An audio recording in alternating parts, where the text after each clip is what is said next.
Channel of Vadodara. વડોદરાના Ranoli highway bridge ઉપર ગંભીર અકસ્માત સર્જાયો છે, જેમાં એક બાળકીનું ઘટના સ્થળ પર જ કરુણ મોત થયું છે, જ્યારે અકસ્માતોની સારવાર હેઠળ SSJ હોસ્પિટલમાં ખસેડવામાં આવ્યા છે. મળતી માહિતી આધારે ગાંધીનગરના કલોલ ખાતેથી મરણમાં જતા પરિવારને વડોદરાના રણોલી હાઈવે બ્રિજ ઉપર અકસ્માત નડ્યો હતો.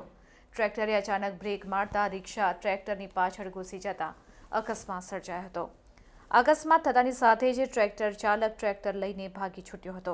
આ અકસ્માતમાં એક બાળકીનું ઘટના સ્થળે જ મોત થયું છે, જ્યારે 3 લોકો ગંભીર રીતે ઘાયલ થતા આ તમામને SSJ હોસ્પિટલ ખાતે ખસેડવામાં આવ્યા છે. આ અકસ્માતની ઘટનાને લઈને છાણી પોલીસે ઘટના સ્થળે પહોંચીને વધુ તપાસ હાથ ધરી છે.